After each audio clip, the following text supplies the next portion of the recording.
Parfois, on se demande si les médecins des hôpitaux n'ont pas un peu tendance à prolonger inutilement et artificiellement la vie de leurs patients parce qu'ils sont incapables d'accepter que la mort est plus forte qu'eux, que leur science.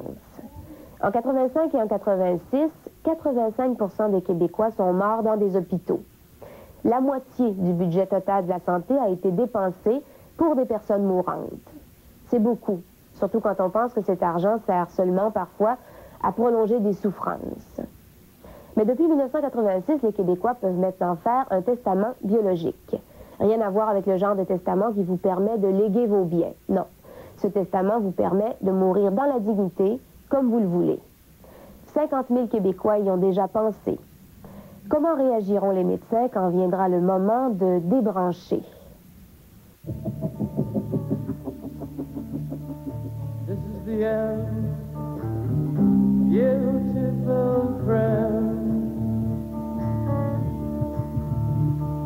This is the end, my only friend, the end of our elaborate plans, the end of everything that stands, the end, no safety, no surprise. Au Québec, 85% des gens meurent dans les hôpitaux. Voilà un phénomène nouveau qui soulève un nouveau type de débat, celui de l'acharnement thérapeutique.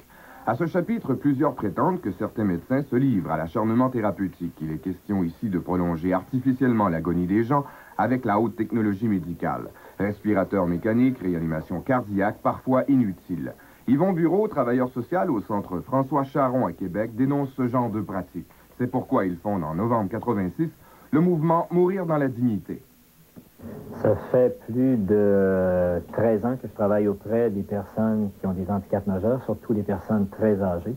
Puis à force d'en voir, eh bien, ces gens-là nous disaient souvent quand est-ce que ça va finir ou quand est-ce qu'on va arrêter là, d'étirer ma vie, ça n'a plus de bon sens, je suis fatigué. Je voudrais surtout plus qu'on m'opère, qu'on me laisse donc tranquillement mourir parce que c'est trop, c'est trop. La première initiative d'Yvon Bureau est de promouvoir l'idée d'un testament biologique ou testament de fin de ma vie. Ce testament, signé lorsque vous êtes lucide, est inséré dans votre dossier médical. Il indique votre volonté de mourir dignement, sans qu'on allonge inutilement votre vie par des moyens extraordinaires. Selon Yvon Bureau, les bienfaits de ce testament biologique s'imposent autant pour le mourant que pour sa famille. Ils ont peur de mourir en souffrant beaucoup et ils ont peur d'être des cobayes sans même qu'on leur en ait parlé. Alors les gens ont peur de ça. Ils n'ont pas peur de mourir, mais ils ont peur des conditions dans lesquelles notre système hospitalier les amenait souvent à mourir. Et pour la famille? La famille, d'abord, c'est de la décharger de toute une responsabilité, c'est de la décharger de vivre peut-être des cauchemars, de se réveiller la nuit parce qu'ils vont dire, mais c'est moi qui, en disant oui, débrancher papa, débrancher maman, et on va se dire, en plus d'avoir une grande peine, ça veut dire en plus, on va être couvert par un sentiment de culpabilité en disant, ben, c'est moi qui ai tué mon père, c'est moi qui ai tué ma mère. Si l'idée du testament biologique est nouvelle au Québec, elle est déjà largement répandue en Europe et aux États-Unis. Pour promouvoir son testament, Yvon Bureau fait le tour des CLSC et des centres d'accueil de la province. 50 000 exemplaires du testament circulent au Québec. À 79 ans, Mme Bussière, de la ville de Québec, est une des premières à avoir signé son testament biologique. Ancienne infirmière, elle parle en connaissance de cause. Je veux pas que mes enfants aient de troubles. Et puis que moi, si je, étant plus utile, je veux pas traîner dans les hôpitaux rien, faire perdre des dépenses à ma province. Et puis, si je fais un infarctus, je vais revenir quelques jours peut-être. Je vais mourir pareil, hein, en souffrant. Parce que c'est souffrant mentalement même. Les gens pensent pas que les gens souffrent, les gens souffrent. Puis moi, je veux pas. Je veux qu'on me donne des médicaments pour que ça finisse tout de suite. Gertrude Roy, de Sherbrooke, souffre de sclérose en plaques. Elle a déjà expérimenté le concept du testament biologique avec son mari.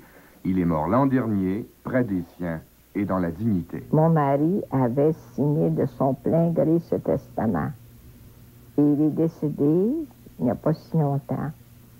Et lorsqu'il est décédé, ce n'était pas des tuyaux, des tubes ou des aiguilles qu'il y avait autour de lui.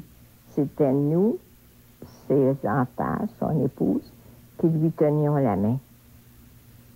Ce fut une belle mort. À 77 ans, Gertrude Roy souhaite mourir de la même façon que son mari. Son testament biologique fait d'ailleurs la une de son dossier médical.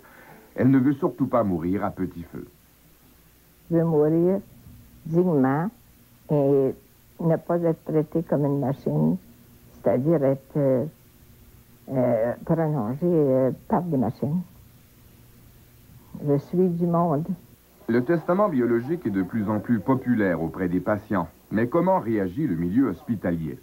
Le syndicat des infirmiers et infirmières du Québec a déjà manifesté son appui face au concept. Cependant, Manon Messier, infirmière aux soins palliatifs à l'hôpital Sacré-Cœur de Montréal, doute que les médecins respectent le testament biologique.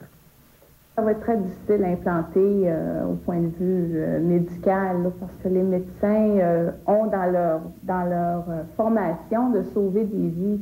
La mort est souvent comme un échec à leurs yeux. Fait qu'à ce moment-là, ça va être difficile à court terme là, d'imposer ça. Ouais. Pas du tout le même son de cloche au centre hospitalier de l'Université Laval à Québec. Le docteur Larouche, directeur du Conseil des médecins et dentistes, croit que le testament biologique est un outil de travail intéressant, particulièrement auprès de la famille du mourant. Auprès des familles où j'arrive avec mon opinion. Moi, j'ai dit, je pense que votre mère voulait pas ça. Mais là, je dis pas, je pense que votre mère voulait pas ça. Je dis, voici, c'est écrit, ça, elle l'a mis ici, et puis c'est très clair. Je suis d'accord avec ça, je suis d'accord, parce qu'au bout de la ligne, moi, je peux vous dire ce que vous ne pouvez pas dire. Je peux dire qu'il n'y a plus d'espoir d'une vie valable. Donc, le cerveau, etc., où les organes principaux sont affectés, il n'y a plus d'espoir. Et alors, tout ce qu'on ferait maintenant serait, appelons ça du terme qui est populaire, d'acharnement thérapeutique. C'est-à-dire que je m'enfonce dans ma technologie. Une autre cause de l'acharnement thérapeutique, c'est la peur des médecins face aux représailles légales en cas d'arrêt de traitement. C'est du moins ce que prétend le docteur Marcel Arcan de l'hôpital d'Iouville à Sherbrooke. On a peur de représailles légales, on a peur de poursuites. À ce moment-là, on a tendance à traiter. Rares sont les gens qui traitent dans ces situations-là qui ont été poursuivis. Alors que si on ne traite pas, on a l'impression qu'on pourrait être poursuivi. Grâce au testament biologique, on élimine donc poursuites judiciaires, chicanes de famille et acharnement thérapeutique. Toutefois, selon le docteur Arcan, ce n'est pas aux médecins de promouvoir ce fameux testament. Les gens doivent prendre eux-mêmes leur destin en main.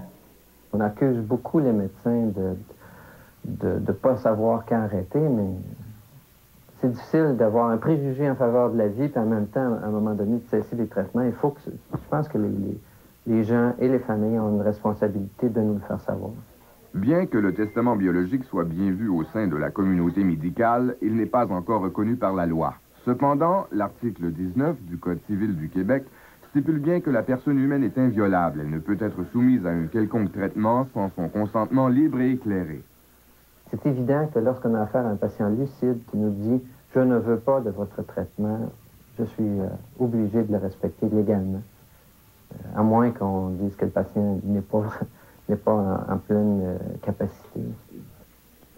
Malgré tous ces avantages, le testament biologique ouvre la porte sur un débat fort controversé, celui de l'euthanasie. Yvon Bureau se défend bien toutefois de proposer cette alternative.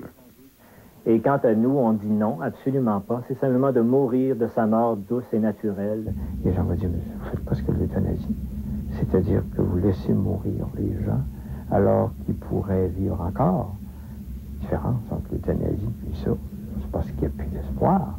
Je pense que c'est une crainte majeure quant à son utilisation. Mais je pense que de toute façon, le débat pour l'euthanasie ou l'aide au suicide pour des gens qui le demandent, il va venir. Qu'il y ait testament biologique ou non, il y a de plus en plus de gens qui vont se poser cette question-là. Puis nous autres, en médecine, on va être obligés d'y faire face. Grâce au testament biologique, plusieurs personnes âgées, surtout les gens qui sont très malades, qui sont dans leur fin de vie, ne penseront même pas au suicide parce qu'ils vont se dire, lorsque mon heure va arriver, lorsque l'heure de ma mort va arriver, je vais pouvoir mourir de ma mort douce et naturelle. Et à ce moment-là, on va éviter de voir grand-papa de 88 ans se tirer en bas du 10e étage ou de s'ouvrir les veines un dimanche ou mourir de façon tellement atroce. Au-delà des débats, il y a l'angoisse de vieillir, l'angoisse de la mort et des conditions aussi dans lesquelles nous allons mourir. À cet égard, il semble que le testament biologique arrive à point. Il soulage cette peur de la mort.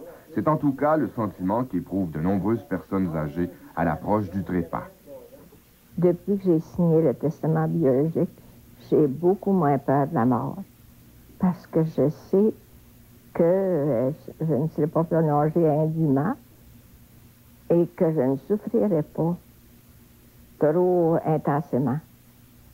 J'engage les gens, même âgés, à faire un testament biologique parce que ça ne fait pas mourir, puis ça rassure, puis ça aide à attendre les derniers moments. Voici dans ces grandes lignes le texte de ce testament biologique qui doit être signé par 2 témoins. À partir du moment où je ne serai pas en mesure de m'exprimer et où le traitement ne garantira pas un rétablissement suffisant de mes capacités physiques et de mes facultés mentales, je refuse d'être maintenu en vie par des médicaments techniques ou moyens artificiels et disproportionnés. Je désire que des médicaments me soient donnés pour contrôler efficacement mes douleurs, même s'ils doivent me faire mourir plus vite. Ces dernières volontés pour la fin de ma vie sont rédigées après mûre réflexion et en état de pleine lucidité. Ceux qui prendront soin de moi devront se sentir moralement obligés de suivre ces prescriptions. Je leur demande de n'éprouver aucun sentiment de culpabilité à mon endroit. La voracité intellectuelle d'un enfant de 12 ans.